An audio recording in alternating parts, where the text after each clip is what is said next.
Hello friends, welcome back to diplomatic Bandhan. मेरा नाम अमन सिंह है। दोस्तों, हम लोग ने ज्योग्राफी के ऊपर थोड़ा डिस्कशन स्टार्ट कर दिया था और उसमें से हम लोग ने 2 चैप्टर भी ओवर कर लिए। जैसे हम लोग ने ओरिजिन के ऊपर बात कर ली थी और हम लोग ने बात की थी अपने पर्टिकुलर इंटीरियर ऑफ अर्थ के बारे में। इंटीरियर ऑफ अर्थ में हम लोग ने asthenosphere, upper mantle, lower mantle, outer core, inner core के ऊपर भी डिस्कशन किया था। और मैंने बताया था कि जो अर्थ का जो कोर है, वो इनर कोर जो है वो 6371 किलोमीटर तक हमें पाया मतलब मिलता है वहाँ पे। आज की जो लेक्चर होने वाला है उसमें हम लोग डिस्कशन करने वाले हैं distribution of.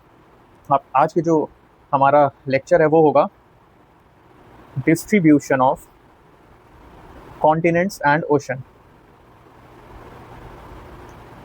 Continents and oceans, इसके ऊपर आज हम लोग थोड़ा सा डिस्कशन करेंगे और देखेंगे ये जो डिस्ट्रीब्यूशन है, आज जो भी कॉन्टिनेंट्स या ओशन की जो भी पोजीशन है आज की डेट में, आप जैसे देखते हो कि इंडिया हमारा नॉर्दर्न साइड में थोड़ा सा पड़ता है या इक्वेटर के पास से पास बहुत काफी इक्वेटर के ऊपर है ना, मतलब हमारा, तो हमें ये देखने के लिए मिलता है। फिर हमारी जो कर्क रेखा से पास होता है, I mean tropic of cancer से जो हमारा इंडिया है उस पर बेस्ड है ना, मध्य प्रदेश वगैरह से निकलती है अपना ट्रॉपिक ऑफ कैंसर। तो ये जो पोजीशन इंडिया की बनी है वो किस तरीके से बनी है, इसके ऊपर हमें बात करना है। या सिर्फ इंडिया की नहीं, हमें पर्टिकुलरली कॉन्टिनेंट्स और ओशन के पर्सपेक्टिव में बात करना है। अभी हम लोग इंडिया के पर्सपेक्टिव में बात नहीं कर रहे हैं।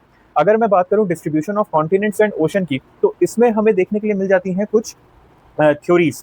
कुछ हमें थ्योरीज देखने के लिए मिलती हैं, जैसे आपका कॉन्टिनेंटल ड्रिफ्ट थ्योरी हो गया, सी फ्लोर स्प्रेडिंग थ्योरी हो गया, फिर आपको आइसोस्टेसी देखने के लिए मिल जाता है। और भी थ्योरीज हैं, और इसमें ऐसे नहीं है कि सिर्फ जैसे कॉन्टिनेंटल ड्रिफ्ट थ्योरी किसी एक ही ने दी हो। इसमें भी कुछ लोग हैं जिन्होंने दी है। जैसे अगर मैं बात करूं नाम, अगर मैं आपको बताऊं तो नाम एल्फ्रेड वेगनर है, जिन्होंने ये थ्योरी दी थी 1912 में। लेकिन इससे पहले भी ये थ्योरी एंटोनियो सेंडर ने दे दी थी 1858 में। तो ये सारी चीजें जो है वो हमें डिस्कशन करनी। बट अगर मैं इसको इतना ज्यादा इनडेप्थ पढ़ाने लगूंगा तो ये कहीं ना कहीं आपका मेंस पर्सपेक्टिव से हो जाएगा, राइट। तो main sorry in the sense of geography optional के पर्सपेक्टिव से हो जाएगा।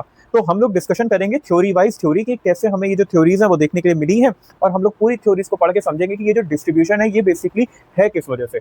आपने इसके बारे में जरूर कभी ना कभी पहले सुना होगा, बट एक बेसिक जो अंडरस्टैंडिंग है वो हम लोग क्रिएट करेंगे। इसमें रटना और अंडरस्टैंड करना दोनों अलग अलग पार्ट है, राइट। तो हम लोग उस हिसाब से डिस्कशन करेंगे।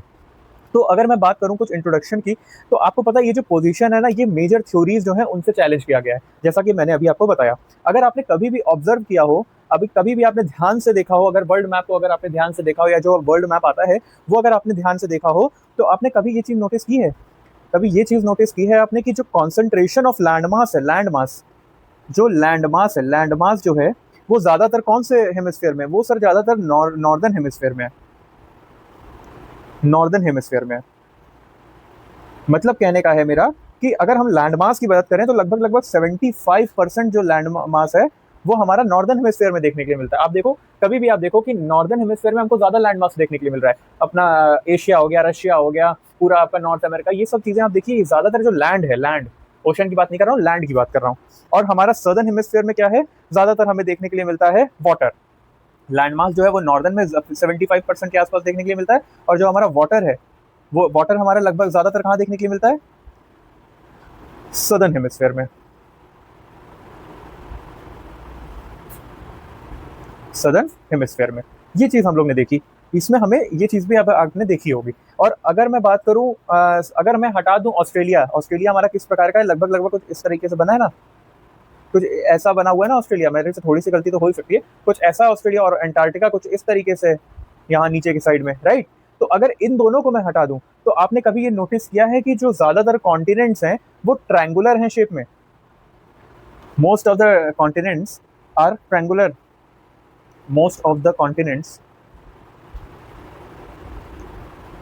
आर ट्रायंगुलर, ट्रायंगुलर शेप में है थोड़े से। अफ्रीका की बात कर लेते हैं। अफ्रीका को देखिए आप, कुछ इस प्रकार से है, ये ट्रायंगुलर ही तो है। और ट्रायंगुलर भी कैसा, इस टाइप का, ऐसे कुछ इस टाइप के उल्टे, मतलब बेस जो है वो नॉर्थ के साइड में है। और कुछ इस तरीके का है इनका ट्रायंगल, कि इनका जो बेस है, बेस मतलब जो बेस होता है, बेस, जैसे इसका बेस क्या है, ये है ना। तो अगर मैं बात करूं तो इनका बेस किस साइड पे है, base is to the north. और जो हमारा पर्टिकुलर वो होता है किस साइड में है, एपेक्स, वो किस साइड में है, apex is in south. Apex जो है वो कहाँ पे है, साउथ में। ये सारी चीजें अब हम लोग ने थोड़ी बहुत, इसको अगर हमने नोटिस किया हो तो समझ गए होंगे। और ये जो अरेंजमेंट होती है ना बेटा, जो बेस इसका नॉर्थ में और एपेक्स इसका साउथ में है, ट्रायंगुलर फॉर्म में, इसको पता है कौन सा क्या कहते हैं हम लोग, इसको हम लोग बोलते हैं एंटीपोडल अरेंजमेंट। Antipodal arrangement. ये हम लोग ने देख लिया। इसी को हम लोग क्या बोलते हैं, एंटीपोडल अरेंजमेंट। ये जो एंटीपोडल अरेंजमेंट किसका है, ये अरेंजमेंट है किसका, आपका कॉन्टिनेंट और antipodal arrangement of continent and water bodies. ये सारी चीजें अब आपको समझ में आ गई होगी। ये एक बेसिक जो था वो मुझे इसमें आप लोग को बताने की जरूरत थी। अब ये जो एंटीपोडल अरेंजमेंट है इसको हम लोग जैसे चेंजेस इन रिलीफ फीचर से या पेलियो क्लाइमेटिक एविडेंसेस से, इन सब चीजों से हम लोग न्यूमरस थ्योरी है इससे हम लोग एक्सप्लेन करते हैं।